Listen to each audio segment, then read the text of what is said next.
Print, email, Facebook, Twitter. More analysis. Royal wedding. Reverend Bishop Michael Curry upstages Meghan Markle with impassioned sermon behind any royal wedding pulses. Among its hordes of fretful planners, is the atavistic fear that the bride will be upstaged by someone. Maybe it'll be a precocious page boy.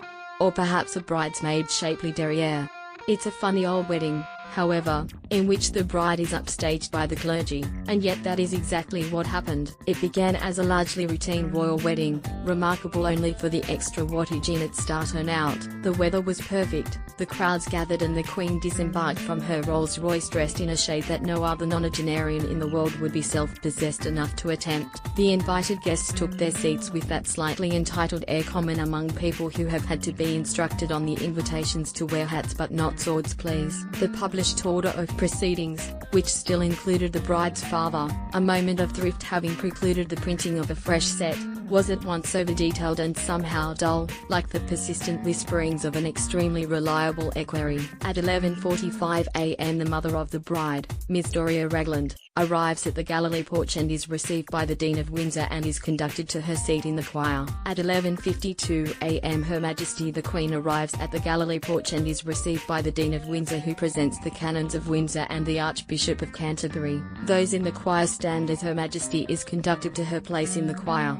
A fanfare will sound, and then the Reverend Michael Curry spoke. Media player, space to play, M to mute, left and right to seek, 0013:43:0013:0013:43. From the outset, it was clear that this was not going to be a standard Church of England sermon, which tradition dictates should be delivered in the tone of a very shy person asking the way to the train station. A copy of Reverend Curry's address was distributed in advance, but he immediately went off script, barely glancing at the tablet in front of him on which his prepared words blinked patiently. He started with the Reverend Martin Luther King, then into an energetic reverie about love. Now the power of love is demonstrated by the fact that we are all here, he enthused, hands flying. 2 young people fell in love, and we all showed up. It's not just for and about a young couple who we rejoice with. It's more than that. At this point, guests began to exchange glances. Princess Beatrice, fresh from disappointing the gathered crowds by failing to wear a hat that looked as if she were attempting to establish contact with a distant galaxy, assumed an expression of goggle-eyed amusement. I am talking about some power, real power, the visiting churchman continued, his delivery building to a rhetorical peak, prepared text receding in the speech's rear vision mirror. Power to change the world. If you don't believe me, well, there were some old slaves in America's antebellum South who explained the dynamic power of love, and why it has the power to transform. They explained it this way. They sang a spiritual, even in the midst of their captivity. It's the one that says there is a balm in Gilead, a healing balm. Elton John, in his pink plastic glasses, frowned in puzzlement as the guest in front of him stifled a smile. The Queen was seen to shrug slightly in resignation. Prince Charles looked exceedingly awkward. Zara Tindall gave a long glance of disbelief that was later described as side-eye. Martin Luther King. Slaves.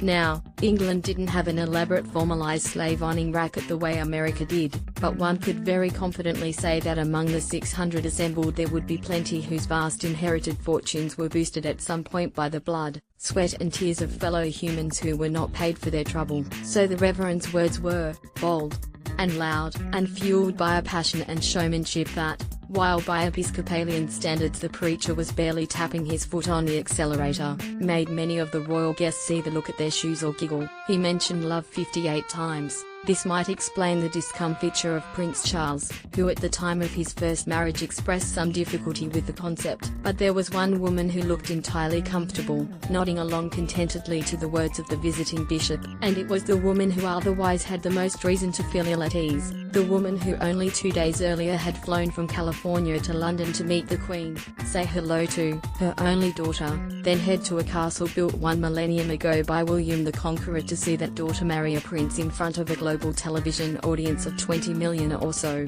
Doria Ragland, whose own ancestors were slaves, and who was unaccompanied at the ceremony, quietly wiping tears from her cheeks as she watched her daughter, was quite at ease with the soaring rhetoric, and didn't seem to notice the bubble of nervous hysteria building among the congregation. Never was the difference between 2 cultures more apparent.